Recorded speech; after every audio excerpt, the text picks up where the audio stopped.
বসে বসেই যেতে হচ্ছে, বিশ্রাম নিতে হচ্ছে। সুপর্ণা ঘুমে কাতর, ঘুম পেয়েছে খুব, আর পারছে না, অনেকেই পারছে না। জয় শিবশম্ভু, হর হর মহাদেব। আমরা দুজন সকালবেলা বেরিয়ে পড়েছি এই প্রথমবারের জন্য বাবা তারকনাথের মন্দিরের উদ্দেশ্যে। এখন সকাল 5:30 বাজে। সবাই হয়তো এখন ঘুম থেকে ওঠেনি, কেউ কেউ উঠে কাজে যাচ্ছেন। আমরা হেঁটে বাস স্ট্যান্ডে এলাম। এখান থেকে আমরা মেছেদা বাস ধরবো, মেছেদা থেকে হাওড়া পৌঁছবো, হাওড়া থেকে আমরা শেওড়াফুলি স্টেশন যাব। অনেক সহযাত্রীর দেখা পেলাম, ওরাও চলেছে অদম্য উৎসাহ আর উদ্দীপনা নিয়ে ভোলে বাবার মাথায় জল ঢালতে। এই আনন্দ ভাষায় প্রকাশ করা যায় না, সত্যি এক অন্য অনুভূতি, ঐশ্বরিক। আমরা আমাদের বাস পেয়ে গেছি, ইতিমধ্যেই উঠে পড়েছি বাসে। সকালের সুন্দর প্রকৃতি, সূর্যোদয়ের আভা এসে পড়েছে আমাদের চোখে মুখে। সেই আলোতে সকালের স্নিগ্ধ শান্ত প্রকৃতি দেখতে দেখতে আমরা এগিয়ে চললাম। প্রকৃতি দেখতে দেখতে মনে হয় প্রকৃতি ঈশ্বর। কখনো সে শান্ত জলরাশি, কখনো আবার রুদ্রমূর্তি ধারণ করা ঝড় ঝঞ্ঝা, আবার কখনো সে আদি যুগে মহাকাল, মহাকালেশ্বর, সেই সত্যম শিবম সুন্দরমের পূজারি আমরা চলেছি তারই আরাধনায়। এখন অনেকটাই বেলা হয়ে গিয়েছে, সূর্যদেব দিগন্ত রেখা ছেড়ে অনেক দূর উঠে পড়েছে। আমরা চলেছি আমাদের গন্তব্যের উদ্দেশ্যে। ভাবতেই কেমন মাঝে মাঝে গা শিউরে উঠছে যে আমরা কোথায় ছিলাম আর কোথায় চলেছি।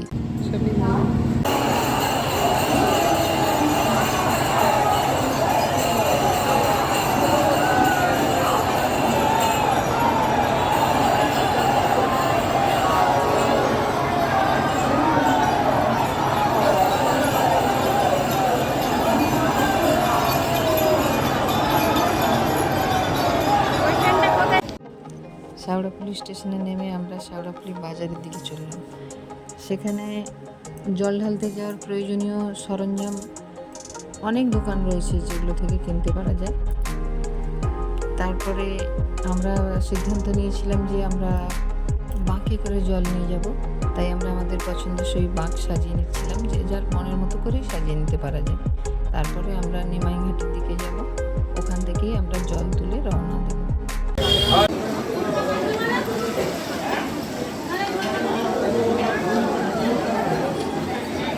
এটাই সেই বিখ্যাত নিমাই তীর্থ ঘাট। শ্রী চৈতন্যদেবের মূর্তি এখানে রয়েছে।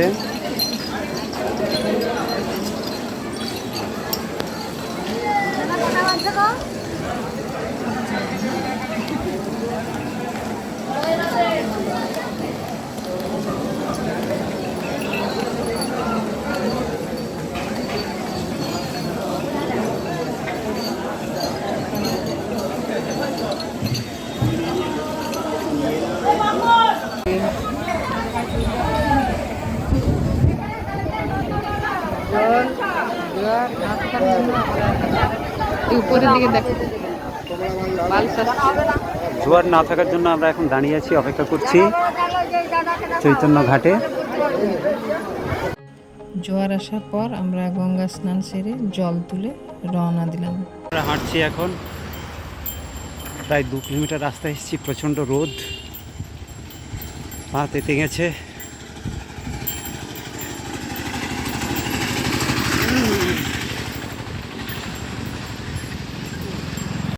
খুব ধীর পায়ে আমরা এগোতে থাকলাম। আমাদের প্রথম গন্তব্য ডাকাতকালী মায়ের মন্দির, যা শেওড়াফুলি ঘাট থেকে প্রায় 10 কিলোমিটার দূরত্বে। রাস্তায় অনেকে বসে বিশ্রাম নিয়ে নিয়ে যাচ্ছে, আমরা একটু একটু করে এগোতে থাকলাম। রাস্তার দুপাশে অসংখ্য বাঁক রাখার জায়গা তৈরি করা রয়েছে, সেখানে বাঁক রেখে বসার যে জায়গাগুলি করা রয়েছে সেখানে বসে বিশ্রাম নিয়ে নিয়ে যেতে পারা যায়। অদম্য উৎসাহ আর মনের জোর নিয়ে সকলেই একটু একটু করে এগোচ্ছে। খুব জোরে নয়, ধীর পদক্ষেপেই সবাই এগিয়ে চলেছে। অনেকে গ্রুপ করে এসছেন, অনেক বড় বড় কলসি নিয়ে তারা জল নিয়ে এগোচ্ছেন। সমস্ত রকমেরই মানুষ এখানে যাচ্ছেন।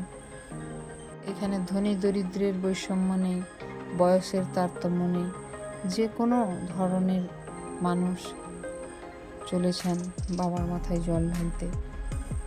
আমাদের গ্রুপে যারা ছিলেন তাদের মধ্যে আমরাই একটু বেশি আস্তে হাঁটছিলাম, যার জন্য আমরা অনেকখানি পিছিয়ে পড়েছিলাম সবার থেকে। আমাদেরকে টপকে অনেকে চলে যাচ্ছিলেন, তা হোক আমরা আস্তে আস্তেই অনেকখানি এগিয়ে এসেছিলাম। আমাদের প্রায় ঘন্টা দুয়েক হাঁটা হয়ে গিয়েছিল। আসলে রাস্তা প্রচণ্ড তেতে রয়েছে রোদের তাপে, তার উপর দিয়ে হাঁটাটা সত্যি কষ্টকর, তাও আমরা মনের জোর নিয়ে চলছিলাম। উদ্দেশ্য মনে রাখলেই আর কষ্ট তখন মনে আসে না। তখন মনে হয় যে আমরা এক পরম সত্যম শিবম সুন্দরের আরাধনা চলেছি, তাতে আর কষ্ট ক্লান্তি কিছুই থাকে না। আমাদের ঠিক সামনে যে গ্রুপটি চলেছে ওদের মধ্যে একটা ছোট্ট মেয়ে রয়েছে, কতই বা বয়স হবে, 7-8 বছর।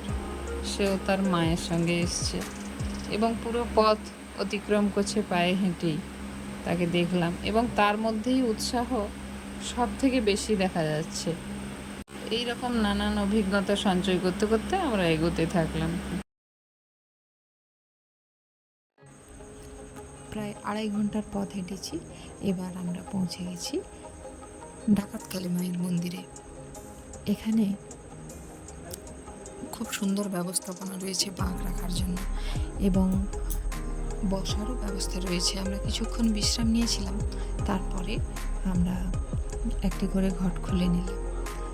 মায়ের মন্দিরে যে শিবলিঙ্গ রয়েছে সেখানে আমরা জল অর্পণ করব এবং আমরা সেখানে খুব কষ্টে পৌঁছালাম, কারণ এখানে খুব ভিড় ছিল। তারপরে মহাদেবের আমরা পুজো করলাম এবং মাকে ভক্তি ভরে প্রণাম করলাম। তারপরে আবার আমরা রওনা দিলাম। প্রায় 4 ঘন্টা হাঁটার পরে আমরা পৌঁছলাম কাশী বিশ্বনাথ মন্দিরে। এখানে ছেলেদের ও মেয়েদের আলাদা করে লাইন দিয়ে দাঁড় করানো হচ্ছে এবং খুব সুষ্ঠু ব্যবস্থা। আমরা খুব সুন্দরভাবে জল ঢাললাম।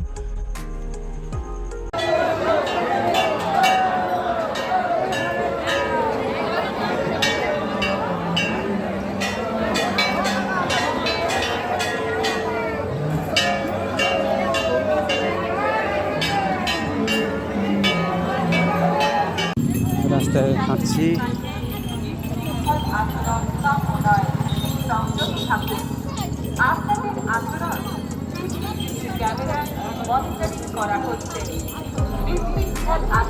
রাস্তায় পর্যাপ্ত আলোর ব্যবস্থা রয়েছে দেখছি।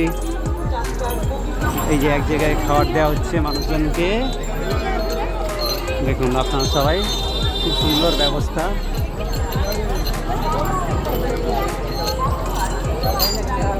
রাস্তায় লোকে লোকারণ্য।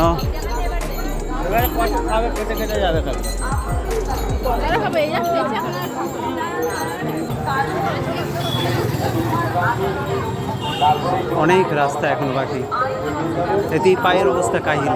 এই যে দেখুন, তার 22 কিলোমিটার বাকি।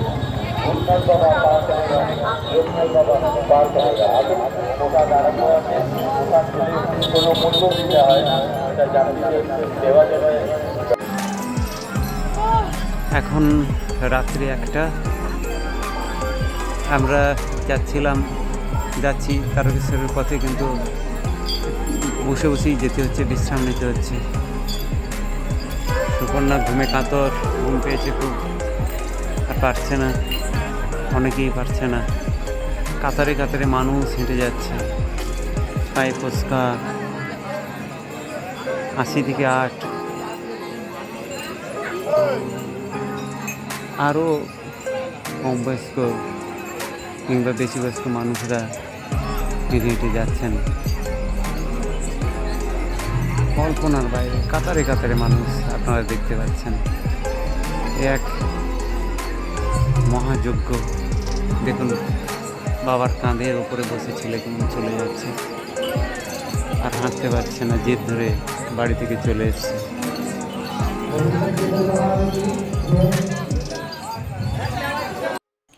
এখানে রয়েছে ওয়েলকাম টু তারকেশ্বর।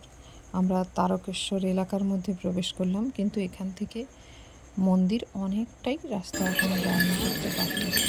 আমরা ধীরে ধীরে যেতে থাকলাম।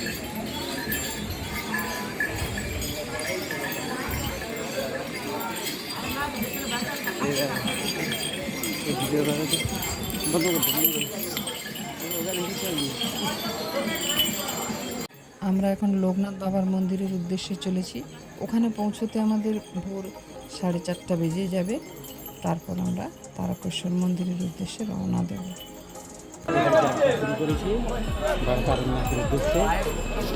আমরা এখন লোকনাথ মন্দির থেকে বেরোলাম,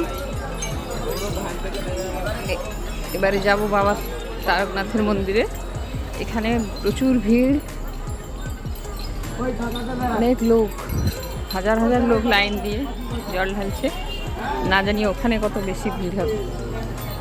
চলেছি এখন, আধ ঘন্টা লাগবে সম্ভবত এখান থেকে। 2 কিলোমিটার রাস্তা বাকি এখন।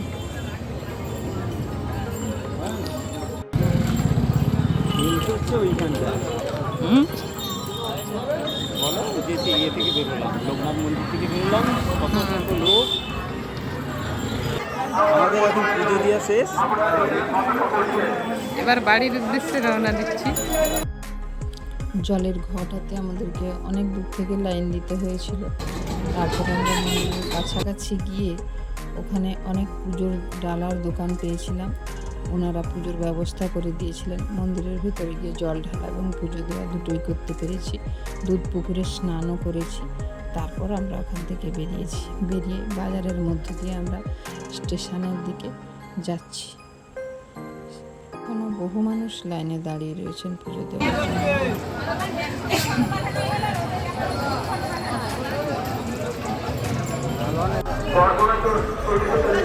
এখনো অনেক তীর্থযাত্রী বাকি আছে বাবার মাথায় জল ঢালতে।